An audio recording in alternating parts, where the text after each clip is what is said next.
Hello, everybody. Welcome to yet another episode of A Recipe for Adventure. I'm your host, Freebie Wits, and with me today, as usual, is my good friend, Sai. Sai, please say hello. To everybody listening, I say hello.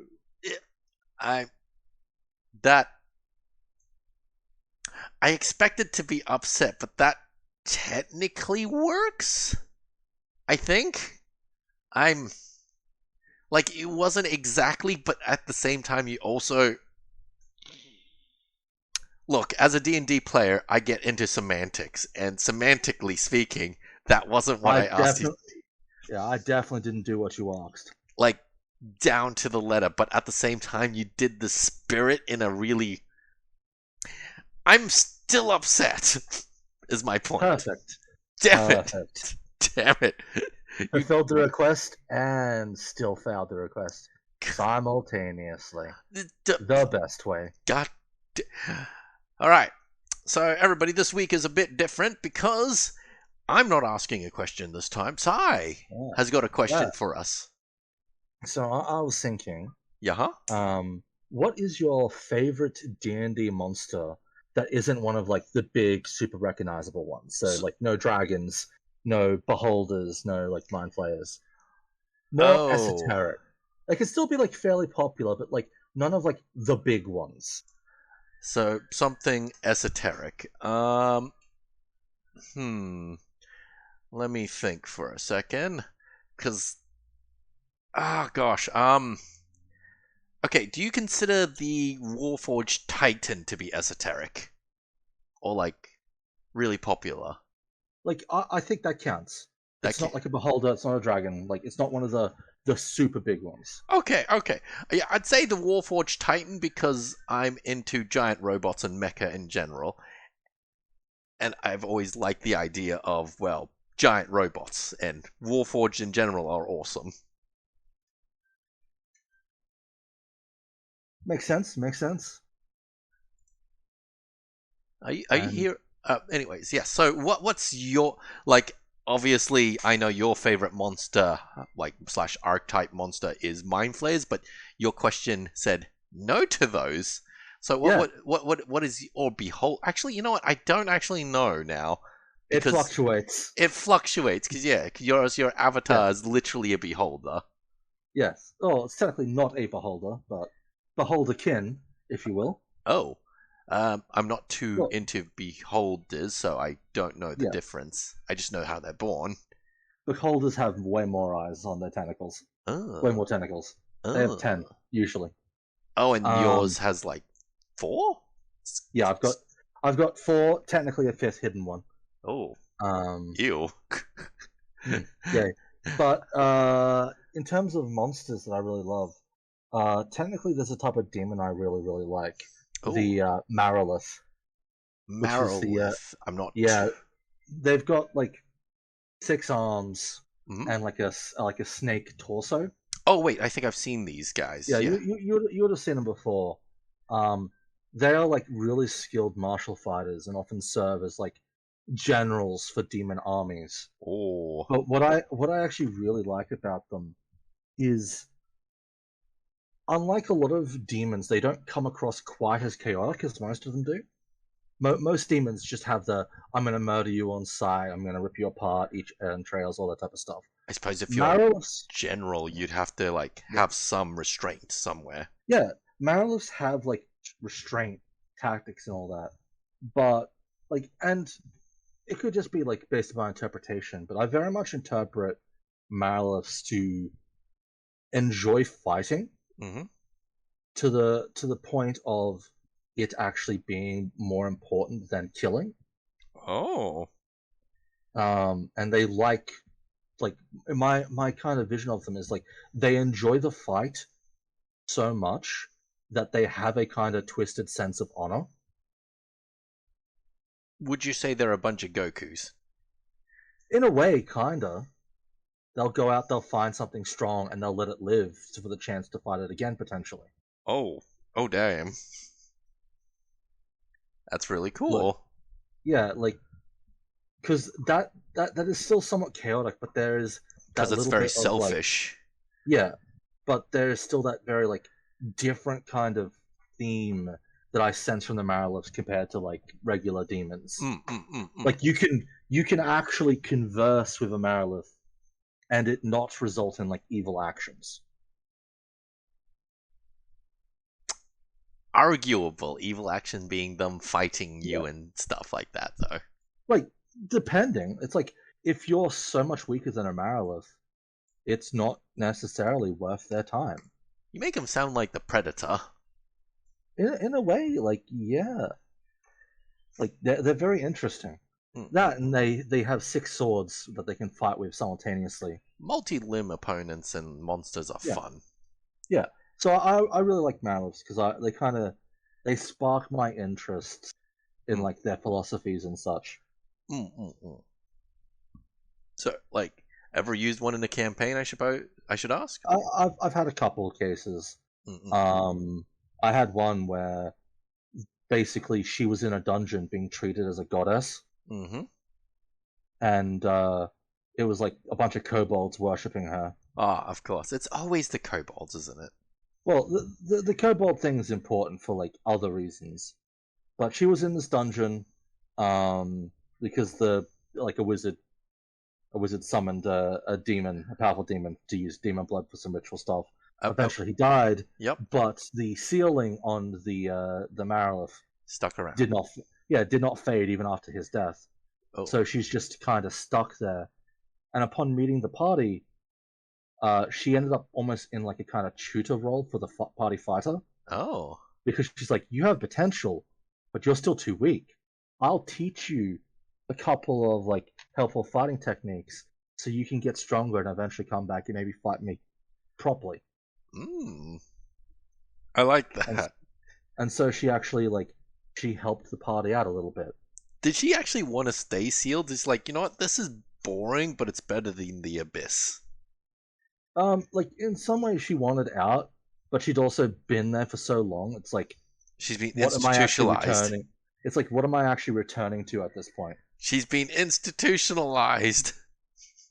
It's like here I have a bunch of willing servants that give me swords and other fancy things, and occasionally strong adventurers come down here trying to like raid the dungeon that I might get to fight. It's She's literally that guy from shoot, I forgot what that movie's called. The one with Morgan Freeman and they're all in jail.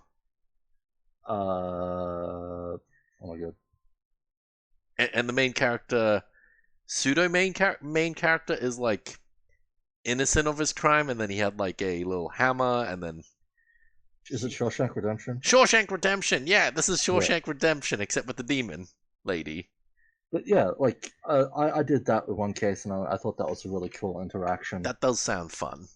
Yeah, because it's like if you're too weak, why would they kill you? Yeah. But if they see potential, they might help you, so you eventually become strong enough to actually be a worthy challenge. That's fun. Yeah, I thought that was like a kind of really interesting type of thing. But they're also a demon, so you have to have that level of cautiousness around them simultaneously. If they're a general, then it's like where there's one of them, there's probably other kinds of demons around her as well. Like they can theoretically summon demons naturally as a fellow demon. Yeah. And so, as part of like a test at one point, the Malifaux had literally summoned some demons for the party to fight to prove themselves. That sounds really cool. I'm so jealous because like I've not found a good situation to introduce a Warforged Titan like ever. And I really, like, thinking back on it, there are a few times I think I could have stuck him in, but at the same time, I felt there was too... What's the word? There's another word for saying out of nowhere. Like, so, bit of does an that mean asshole. we now have an objective to fit in somewhere? Are you saying what I think you're saying? I'm saying we should, at some point in time, try to find a place to chuck one. Oh my god, you are my... Yes, I love you, man. I know you do. Okay, yes, we are putting the Warforged Titans somewhere in this campaign, eventually. Yeah. They're like, I don't even know what CR they are these days, because I remember them from I 3.5 era. I believe the Warforged Titan is CR8 as of the most current iteration, So they're which is within pretty, the realm of power and what we're going to be dealing with. like endgame for this campaign, if I'm. End game, I'm thinking Holy Grail location, Oh, maybe one of these inside the labyrinth or dungeon or whatever, oh, as like a guardian, could be pretty freaking awesome. all right, all right, all right. Uh, Anyways, to anyone who's actually physically watching with their eyeballs, you may see something a bit different that you didn't see before. You may be seeing a church, which is we did the whole Minecraft thing, or more specifically, Side did the whole Minecraft thing where he basically worked off screen and got some diamond armor. Because look at this thing, it's beautiful. Well, we had a bandit leader who is a priest, and I'm like, I don't know if we want to use it now, but prepping something in advance is always useful. I didn't even see the right side of this. My god, it's beautiful. Well, yeah, it's like, we discussed the father here is a smuggler. Mm-hmm. Father Giovani smuggles, and so it's like here's space for some of the bandits to sleep, a place for him to actually sleep underneath the church, and then like, you know, crates of just like various goods, and then a proper vault. Yeah, I see that. I'm surprised. I think it needs a secret exit just for him as well. I mean, there is a cupboard, in his room that you could Yeah, just be like, there's something hidden behind there. and then it could come out through the bushes on like the left side of the map somewhere. Yeah, but the question is, do we want to use this now? Because what we've done is we finished off our first big quest for being level 2, and Hmm. I think before we go to level 3 and progress for our next step of our adventure, I want to do one more quest, like something small, could be big, could be small, um, and depending, I wanted to maybe show off Father Giovanni once more because the first meeting with him is optional. Mm-mm-mm. And since we're trying to establish all 4 of the these like bandit like leaders, he's the only one we haven't had the chance to really see yet. I do want to. Okay. He's one of those bad guys I want to have like a positive relationship with the players with. Exactly. Oh, Yeah. yeah, we're on the same wavelength here. So I want him to like when they figure out he is a bandit, it's a big betrayal moment, a big twist, like Hmm. Father Giovanni, how could this happen, sort of thing. Yeah. So I was thinking, and we might have like briefly discussed it off camera, but We, I like the idea of Father Giovanni being the quest giver. yes, no, I remember. Okay, yeah. So this is one of the dangers of doing this podcast, like just stepping to the side a bit of this conversation, is that Sai and I sometimes get these ideas when we're off camera, and we have to force ourselves to stop talking about it so we have material for these podcasts. And once again, don't do the whole Minecraft thing of, hey, while we weren't streaming, I was mining all this diamond armor. And well, I'll give an exception to like the smuggler's church and like all that stuff, Well, but like it's like I built a location that is obviously going to be relevant at some point. yes, so that's completely fine. But discussing ideas and then forgetting about them, Yeah. not writing them down, or writing it down and you guys don't see our thought process, Yeah. that's not something we want to do. So Yeah, we try to avoid it. The first we got is I like the idea of Father Giovanni coming back, maybe as a quest giver, and then we immediately went, okay, and now let's stop talking about it. yeah, pretty much. So my idea, right, is Yep. Father Giovanni has at this point figured out, the adventurers are going to be a problem. Let's stop this from being a problem. So he's not going to just send them on a wild goose chase. First things first, he's going to try and do some like minor adventures to get their trust.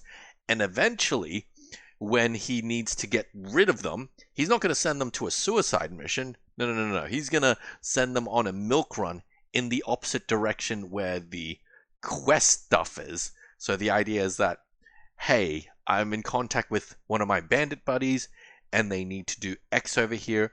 I'm going to send the adventurers away so they don't stumble into our plan. But then, obviously, we've got to plan for something to make it so that the players can either finish their own thing early or let the bandits win in, like, quote-unquote win somehow. Yep. But still allow the players to sort of progress the plot regardless of that win and such like that. So, we don't want to make it obvious, like, Giovanni's never going to put them in a situation where they are definitely, like, in a suicide position sort of thing. So, but like, I like the idea of, the day after the party gets the trident back and give it to, Baron von Cleef. Yeah. But it's like he sends a messenger, like, to the valiant people who retrieved Baron von Cleef's trident. Could you please come to the church, down the outskirts of town? I have a task that might be in need of someone of your skills. So it's on the outskirts of town, is it? I don't know the exact location, but like look at the greenery I have here, right? I feel like it's a bit more like less. It's definitely not. It's definitely not on the side where the ocean is, but it's either in like a park area in the town, or like kind of like on the far side of town, maybe like close to the farming areas. Okay, if it is if this is the case, I'm gonna go back to the Slate Town document. If you want to quickly open that up. Yep, Slate Town. Yeah, and like so. Yeah, look. Do you want to put it in the residential district? Because I don't think we should put in the port district, obviously. No, this doesn't feel like a port district. I feel like because we've only got one thing on the farming district, maybe we make this church like on the border between residential and. Perhaps we don't call it the farming district, then we call it the rural district. Yeah, rural district sounds good. Okay, so and yeah, we put the. Obviously, we don't call it the Smugglers Church. No. Do we actually want to rename it? Can like the players actually see that it's called the Smugglers Church, or is that just for us? This is just for us. Okay, so what do we want to call it? Father Giovanni's Church? Well, I guess what we should think of is like which god? Yeah. Yeah. We don't have to think of necessarily which pantheon we want to use. Maybe we could just go to like, is it a church of light? A church of like nature, and then because if we go for like a church of a theme rather than a particular religion, then you could have multiple gods and stuff like that. And like let people pick a pantheon that they like. Do we want to call it? In that case, do we want to call it the Old Church then? I'm stealing the name from your campaign. I don't think it's appropriate per se for this one. No, I feel like it being like a themed church makes sense, but we just leave the actual deity vague, so that they can pick a deity of their choice from like their preferred pantheon. Is that going to be like an in-character thing? So someone's like, "Oh, what's this a church of?" And he'll say, "It's of this theme." We can have it. I guess like eventually we can have a default option, okay. But like leave it like descriptive vague of like. These are statues of. Here. I see. So the actual god specifically isn't important, and then we can make canon what it is. It's up to the player. So we'll have some suggestions, I suppose. Yeah, that's why I wanted like a theme of the church. Like if it's a church of light, and they're like, okay, we're in like. You know what? I have an idea actually. Church of community. Ooh. And that has a double meaning. Yep. Now. Yeah. So, the father that runs the church is Father Giovani, an older, distinguished-looking gentleman. Distinguished looking gentleman. I think that's pretty. Yeah. The church worships Is there a god specifically of community by any chance? I'm gonna Uh, quickly. like if we're thinking of community, I'm not like immediately picking up bells for like community, but I'm thinking of like that would basically end up being like a god of like civilization. Yeah, Stuff like yeah, that. yeah. I was So thinking a big thought for me would be like Arathas from the Dawn War Pantheon. a Dawn of War. Wait, what? Uh, um, the Critical Role Pantheon for like Teldor and that. Oh, I see. I did not. I've got to get around to watching Critical Role. I've just seen lots of snippets on YouTube, and I've seen the Yeah, Amazon animation, which I did enjoy a lot. Um, like I've watched some of Critical Role, but like watching other people play D&D is hard for me to keep fully invested because I want to play. But the thing I like the most about it is that they took the Pantheon from fourth edition D&D yeah. and actually gave it a setting Oh, because the setting in um, fourth edition, like the default setting, is literally a valley. oh, That's it. oh. That And sounds so boring. yeah, it's small in scope for like basic like introductions. And then Mm-mm-mm. fourth edition had a bunch of like books for like if you want to do Eberron, if you want to do Dark Sun, that type of stuff. But the Mm-mm-mm. main setting was very much like it's a valley. Have fun creating what's outside of it. But yeah, no, Critical Role adopted the 40 Pantheon and kind of made it their own. And so now that Pantheon gets to kind of exist in fifth edition beyond just a mention. Mm-mm-mm. And I appreciate that because I actually really like that Pantheon. I'm just looking through the player handbooks, and I did find one god of dang it, I just gone past community and home. Boldre, goddess of community and home, is a Eberron deity. She's lawful good, suggestive Yep. domain life, and symbol is fire on a stone hearth. And I just love the idea of like a bunch of evil Yeah. bandits worshipping her despite her being lawful good. Yeah, and that's fine, right? It's Mm-mm, like church or community. They could occasionally do like charity handouts to people. mm-mm. So It, it's like, why does the church have so much stuff in their basement? It's like because we're preparing for the next charity drive. That's why. oh, I love it. Okay, so the church worships uh, bu- bu- bu- bu- Bol de Boldre? Wait, hang on. Boldry. Boldre? How would you pronounce that? I would probably say Boldre. Okay, goddess of community and home. It feels weird to type in goddess without a capital G, but then I guess like pantheon gods don't really have their G's Yeah, capitalized. Because I know like the Christian slash Catholic god is always capitalized. yeah, and it's like sometimes it's hard to find a particular god that will fit in, but you could be like, okay, for Greyhawk, for example, maybe it'd be like Rao, god of peace and reason Mm-hmm. for the church. It's like Okay, peaceful time, community, so since being she's like reasonable. the goddess of like home and hearth, can we actually have like an actual like fireplace somewhere? So like the idea of people can use the church for shelter and like come to the fire at any time.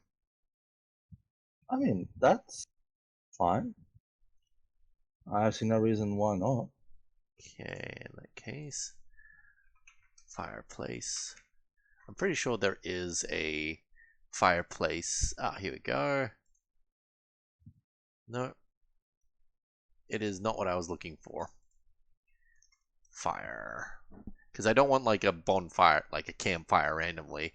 I swear there was a. Oh, here we go. So we can. Oh, that's a bit tiny. You can adjust the size. Yep. Where do we want it? Just there? That's fine. Yeah, Wait, how do I move it off grid? There we go. Um, there we go. So just a little fire there to keep the entire church warm. Actually, yeah, we want the church to be nice and warm and toasty. And there's so obviously a back door for like bandits to yeah. go through. Yes. So since we're using Baldre, Yep. do we want to kind of adopt the deities of Eberron for the time being, if we reference gods and such? I guess so. Okay. I suppose this is starting town, though this is not set in Eberron. For the sake of ease, we're using their pantheon. Okay, yeah. I misspelled Eberron. There we go. 2 R's, 1 B. Yep. Alright, I'm pretty happy with that. Mm-hmm. So Baldre, yep. Church worships Baldre, goddess of community and home. The church has a basement that is generally off limits to the public unless there's an emergency, and even then the back rooms are always under lock and key. There we go. Because I can imagine, like, if there's like I don't know, a potential tsunami, he'll allow people in the storage room and maybe even the bedrooms and stuff like that. And of course, if they look like they've been used, he has the excuse. This is the church of home and hearth. We take in people all the time, and they leave and they come and they go.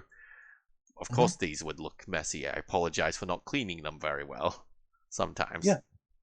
It's good because it really gives Father Giovani a good excuse. Yeah. So we got the location now. Yep. So next, what kind of quest does Father Giovanni want to set our adventures on? Because I like your idea of this first quest should be just get the party on his good side, or get him on the party's good side.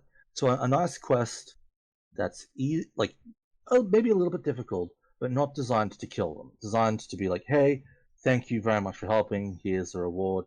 Here's some of our tithes that the church decided to give to you as a reward for your courage. Put this aside just for this reason, sort of thing.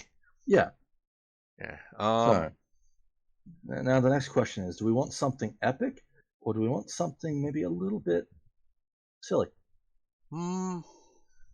Like, do we want to do a kind of rats in the dungeon, rats in the basement type thing? You know what? I think Father Giovanni is a cunning kind of fella, so he's the sort to try and kill 2 birds with 1 stone. What if there's a rival bandit gang that hasn't fallen in with the chain gang, as it were? Mm-hmm. And instead of risking his men and stuff like that, he'll send the players after them, and then he will give them all factual information. It's like, hey, this gang is threatening, like, traders on the road and such like that. Here's all the information, and like one of my followers came here hurt, and he thinks the bandit camp is here, sort of thing. So like, please just make sure that they leave the caravans alone, sort of thing. So he doesn't say like kill them all. He will always phrase it as, please, stop them from hurting like the traders and villages and stuff like that. But it's like, knowing that they're adventurers, though, it's likely that they're all gonna die.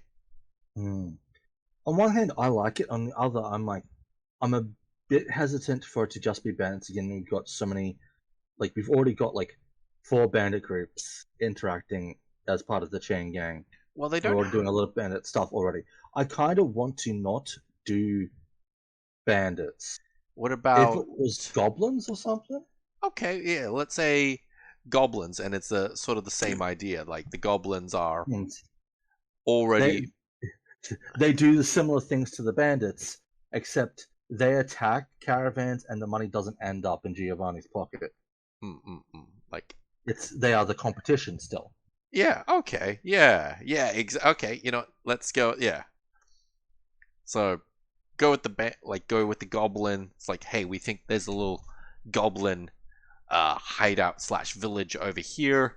please stop them from killing all the villagers and stuff like that. Mm-hmm. And then, you know, we will give money and stuff like that. It's like, oh, we've asked the guards to do it before, but they're too busy. They're too busy at the moment. Here with the King Tide Festival, with so much extra tourists and stuff, they're needed here to like keep the peace. So Yeah. And like sending the Baron has the usual thing of like he's so goddamn terrifying that people flee way before he arrives. yeah. Yeah, so if the goblins get one whiff that the Baron's on the way, they're gonna be gone. But you guys are still relatively unknowns. So, alright, so we will call, okay, so Slate Town quests. Quest number 1. Okay, so, oh wait, hang on. Quest, why did I call it Quest 1? King Tide Festival. Okay, I see what I've done something. Quest 2 will be the King Tide Festival. I see I haven't like categorized these properly. So Quest 2 will have a bunch of sub-quests as well. It's like the scavenger hunt and all that stuff, which then turn into Varus's dungeon. Alright, so Quest 3, which will go all the way down to the bottom. You know what? I'm going to go past those perfectly illustrated pictures.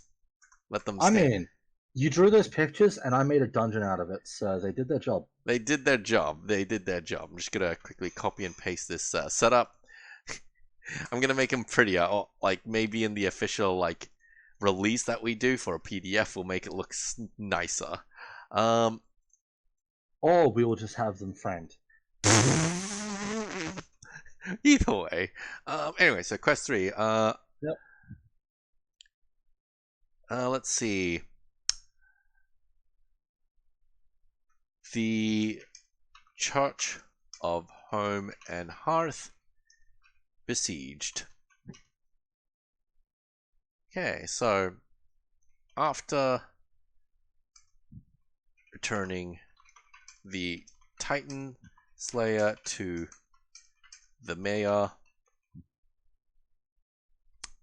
Father Giovani will send a message to the 2 owl the next day requesting said party's presence at his church.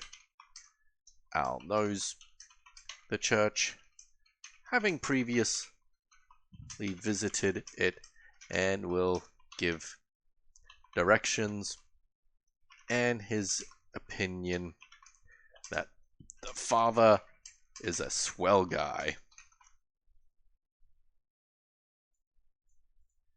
So that's going to be the first part of their little quest. And they'll eventually, you know, arrive there.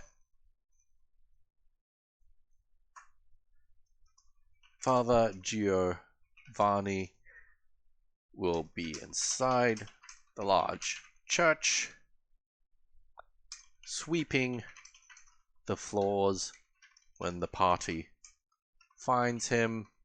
Do we want anyone else to be there, like at the time, like churchgoers, or will it be empty because of the festival? I think having a couple of like people in there would make sense.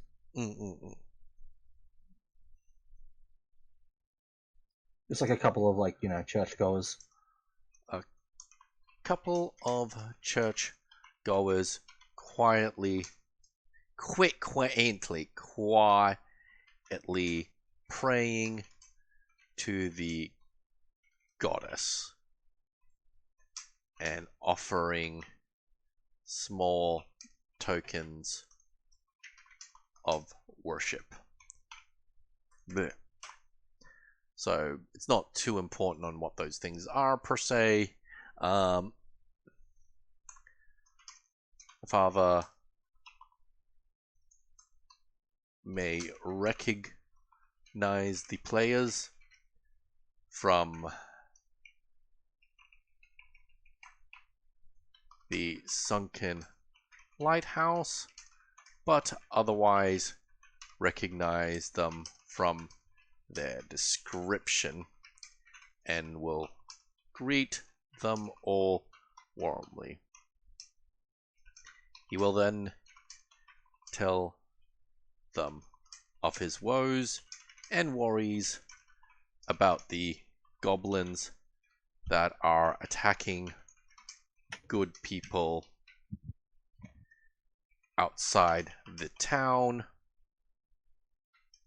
and that the guards are too preoccupied with keeping order now that the King Tide Festival is in full swing. Preoccupied. Okay, that's one word. So, what kind of reward do we want to give the players exactly? I like in terms of what he's offering. I would say I would be vague and just say we've set aside some tithes from the church, and the church growers have agreed that this is a good use of church funds. So don't say an exact amount. Okay. Because I feel like Father Giovani is a cunning man and wouldn't give an exact amount, so he could potentially give less than expected and still feel fine. Okay, hang on, let me just... What? Okay, hang on, something's going on here.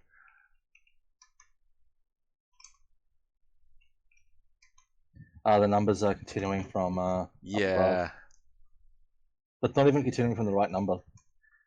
Yeah, it's a bit annoying. Alright, so I'm just gonna make you that. Father Giovani will offer a reward and say that. So, okay, how did you put it exactly? Some of the church's tithes are set aside. Some of the church's tithes have been set aside for the party. Note, he will not be specific about the number unless pressed. Do we want to make it a persuasion check for him to like reveal it? Like, or sure. If they want to try to persuade him, I feel like for defeating goblins, I think 150 gold seems fair. Okay, so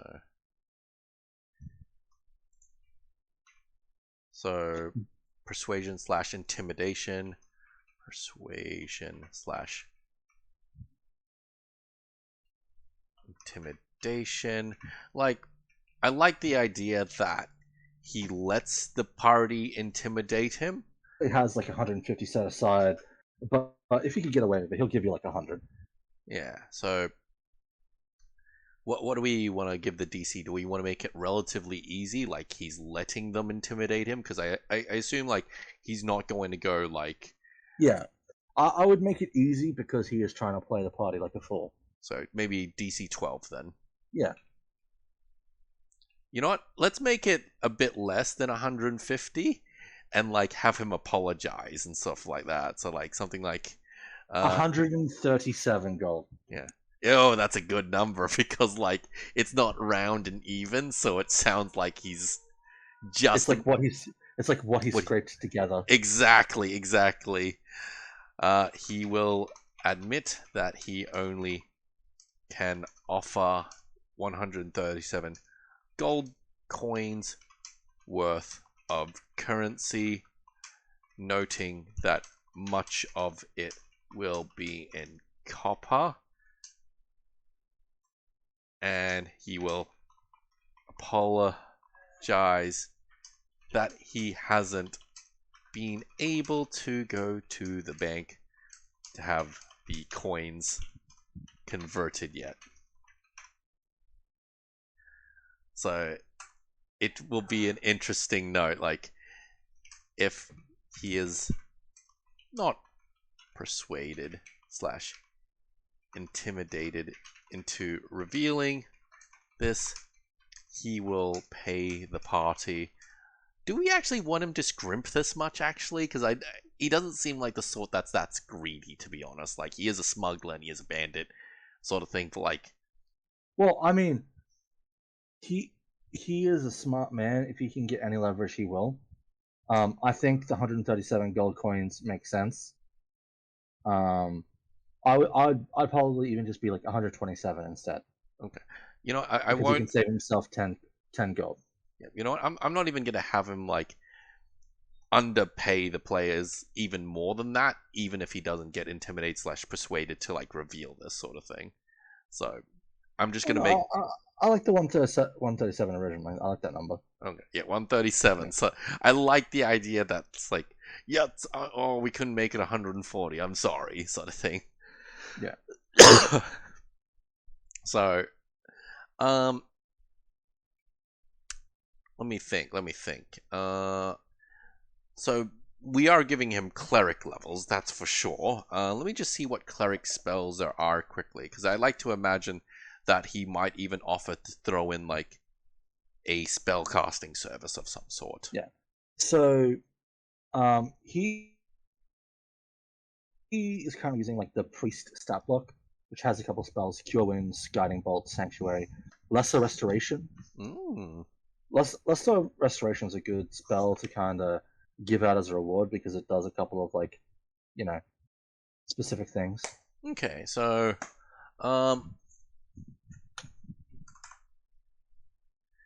yeah, Lesser Restoration cures. He will also offer disease. his spell casting services for free, though he might admit he would still cast for free if it were an emergency. So like if they're hurt or something, like if for some weird reason the players turn up on his doorstep bloodied and like dying and stuff like that, I imagine he would try to heal them even before talking about this quest. Yeah. So I think like it's good to not even mention that he could be a bandit at this point in the book, as it were. Yep. So like there's nothing here that like even indicates he's like a bad person. Yeah. So 137 coins worth of currency. Nothing much of it will be in copper, and he will apologize that he hasn't been able to go to the bank to have the coins converted yet. I love that detail. That was brilliant, Sai. Oh, all right. So what other details do we want to give the players? Like, goblin attacks and a rough location of their camp. Attacks are coming from one of the south roads. So it's away from the Silvertoes farm, which is more to the west, I believe we said. We've got to actually make a proper map of all this stuff eventually. And the goblin camp, he believes, might be somewhere to the east of said roads. Alright, what else? So we just get the players like, hey, go here. Well, I think to help reinforce it, like say that he tended the wounds of a man who got attacked on the roads, and that's how he got the information. Oh, okay. Because that helps reinforce. Giovani says he tended the wounds of a man who witnessed these attacks. The Goblin's attacks are coming from one of the south roads, and the Goblin Camp he believes might be somewhere east of said road. You know what? Actually, I'd like to imagine that Father Giovanni has not once said a lie, so... Yeah. So he knows where the Goblin camps are, so he'll just phrase it in such a way as like, oh, I found out this way, but when he hasn't, so... Yeah. Who witnessed these attacks?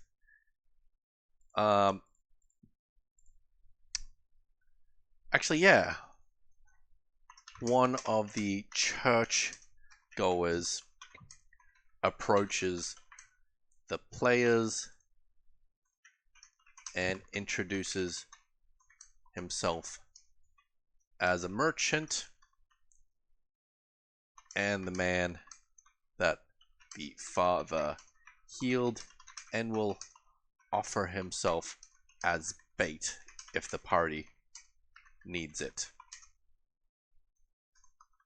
Father Giovani asks, like, what's the word for, like, strongly declines this? Like, I'd say he reprimands the merchant. yeah. Reprimands the merchant.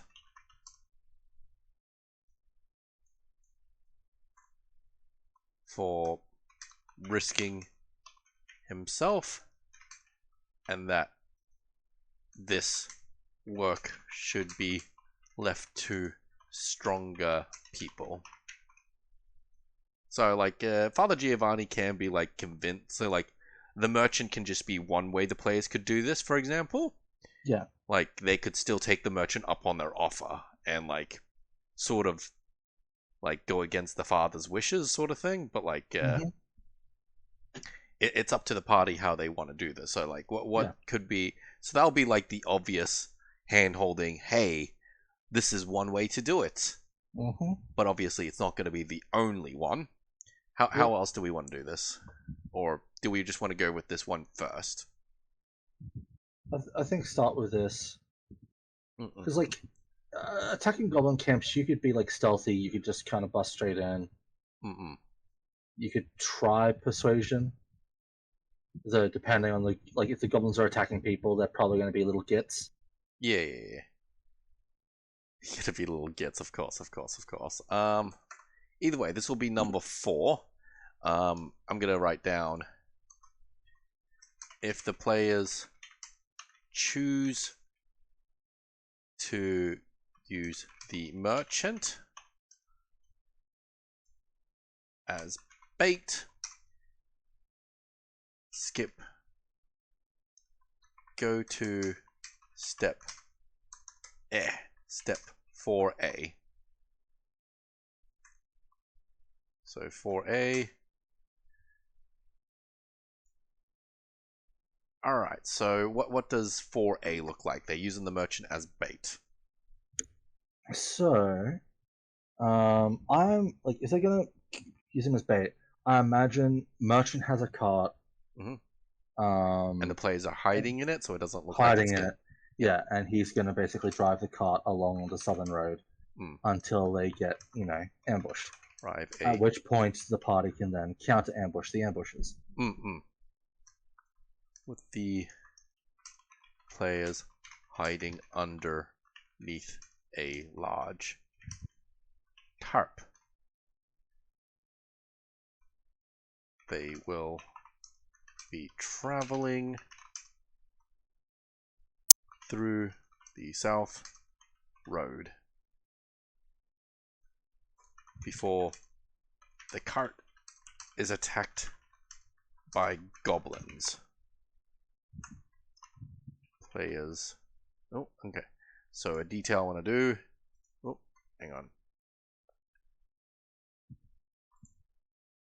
Players must roll a stealth check to be unnoticed by the... Let's roll a stealth check at advantage. Because they are hiding underneath the tarp. At a tarp, DC, let's just say 10. Just to be super easy. Let me have a look. I have a goblin stat block. Goblins have a passive perception of 9. Oh, geez, it's super easy. Yeah. Stealth check. But this puts the merchant at risk. Exactly. So the merchant can be attacked. And potentially die. Alright. Note, the players can choose to fail this stealth check on purpose if they want to draw the goblin's attention away from the merchant. Make this option clear to the players. Note, failing this check does not make the whole party fail. This only affects individuals. So that way you can have like the big paladin, like tanky paladin go, "It is me, I am here," and then the sneaky assassin can still do sneaky stuff. Yeah, Yep. hide. Okay, because I think in combat that's how it's supposed to go, and I just want to kind of spell it out to like the DM, who presumably is either new or like may not have thought of this option. Okay, yeah, goblins. The goblins will target the merchant first if all players succeed on their stealth checks in the first round of combat. Okay, and we don't have a South Road map yet. Nope. I might have to prepare that at some point. And it's convenient that we're ending here because I believe we're not quite at the 1 hour mark yet. I think it's more closer to 50 minutes or something. But, you know, better to be on the side before we go crazy. Yep, and make this movie length. So I think this is a good stopping point for this episode, at least. Yeah. Okay. Everybody, I want to say thank you again for coming here and sharing this moment with us. Like, comment, and subscribe as usual. And I hope you have a good night. Bye-bye. Ciao.